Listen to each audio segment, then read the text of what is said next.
Hello అండి, welcome back to easy cook channel. ఈరోజు మనం అమ్మవారికి ఎంతో ఇష్టమైన ప్రసాదంగా పెట్టే కొబ్బరన్నం ఎలా ప్రిపేర్ చేసుకోవాలో చూద్దామండి. ఇది పూజలు చేసుకున్నప్పుడు అమ్మవారికి కంపల్సరీ ప్రసాదంగా పెడుతూ ఉంటారు కదా, దేవి నవరాత్రుల్లో కూడా. సో దీన్ని ఈజీగా టేస్టీగా పక్కా కొలతలతో సింపుల్ ప్రాసెస్లో అయిపోయేలా ఎలా ప్రిపేర్ చేసుకోవాలో ఇప్పుడు ఈ వీడియోలో చూసేద్దాం.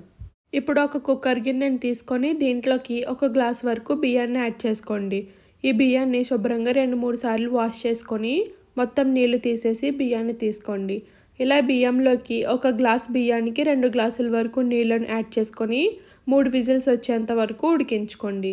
ఇలా ఉడికించుకున్న అన్నాన్ని చల్లారి పెట్టుకొని పక్కన పెట్టుకోండి. మనం కొబ్బరి అన్నం చేసుకోవడానికి బాగుంటుంది. ఇప్పుడు స్టవ్ పైన ఒక బాండి పెట్టుకొని 2-3 టేబుల్ స్పూన్ల వరకు నెయ్యిని యాడ్ చేసుకోండి. ఈ నెయ్యి కొద్దిగా కరిగిన తర్వాత దీంట్లోకి 2 టేబుల్ స్పూన్ల వరకు పల్లీలు, అలాగే 2 టేబుల్ స్పూన్ల వరకు జీడిపప్పు పలుకులను కూడా యాడ్ చేసుకోండి.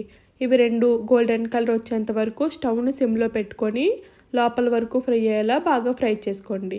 ఇవి ఇలా బాగా ఫ్రై అయిన తర్వాత 1 టీ స్పూన్ వరకు మినపప్పును కూడా యాడ్ చేసుకొని ఇది కూడా కొద్దిగా ఫ్రై అయ్యేంత వరకు ఫ్రై చేసుకోండి. ఇప్పుడు దీంట్లోకి 2-3 ఎండుమిర్చి తుంచుకొని యాడ్ చేసుకోండి. అలాగే 2-3 పచ్చిమిర్చిని కూడా కట్ చేసుకొని యాడ్ చేసుకోండి. ఇప్పుడు దీంట్లోకి 1 టీ స్పూన్ వరకు జీలకర్ర, కొద్దిగా కరివేపాకును కూడా యాడ్ చేసుకొని ఈ తాలింపు మొత్తం బాగా ఫ్రై అయ్యేంత వరకు ఫ్రై చేసుకోండి. తాలింపు బాగా ఫ్రై అయిన తర్వాత 1/2 టీ స్పూన్ వరకు ఇంగువను కూడా యాడ్ చేసుకొని ఫ్రై చేసుకోండి.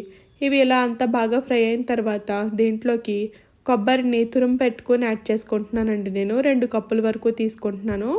1 కప్పు కొబ్బరిని తురుముకొని అలాగే ఇంకొక కప్పు కొబ్బరిని మిక్సీలో గ్రైండ్ చేసుకొని యాడ్ చేసుకుంటున్నాను. మీరు మొత్తం ఒకేలా అయినా తీసుకోవచ్చు, లేకపోతే ఇలా తీసుకున్న టేస్ట్ బాగుంటుంది. ఇలా మిక్సీలో ఆడుకోవడం వల్ల రైస్లో బాగా కలిసిపోతుంది. ఇది బాగా ఫ్రై అయ్యేంత వరకు ఫ్రై చేసుకున్న తర్వాత 1/2 టీ స్పూన్ వరకు ఉప్పును కూడా యాడ్ చేసుకోండి. తర్వాత దీంట్లోకి మనం ముందుగా చల్లారి పెట్టుకున్న అన్నాన్ని కూడా మొత్తాన్ని యాడ్ చేసేసుకోండి. మనం వండుకున్న అన్నానికి కరెక్ట్గా సరిపోతుందండి కొలత. కొబ్బరి ఫ్లేవర్ నచ్చేవాళ్ళు ఎక్కువ యాడ్ చేసుకోవచ్చు, లేకపోతే కొద్దిగా తగ్గించుకొని కూడా యాడ్ చేసుకోవచ్చు. నేను కొద్దిగా ఎక్కువగానే యాడ్ చేశాను. ఇవి మొత్తం బాగా కలిసేలా అన్నాన్ని బాగా టాస్ చేయండి, సరిపోతుంది. ఎంత బాగా ఫ్రై చేసుకుంటే టేస్ట్ అంత బాగుంటుందండి. ఇలా మొత్తం ఫ్రై చేసేసుకొని సర్వ్ చేసేసుకోండి. అంతేనండి, ఈజీగా టేస్టీగా ప్రిపేర్ చేసుకొని కొబ్బరి అన్నం రెడీ అయిపోతుంది. ఈ దసరాలో కంపల్సరీగా అమ్మవారికి ఈ నైవేద్యాన్ని పెట్టండి. అలాగే టేస్ట్ ఎలా ఉందో కూడా కామెంట్ సెక్షన్లో చెప్పండి. థ్యాంక్ యూ అండి. Thank you for watching and subscribe to my channel.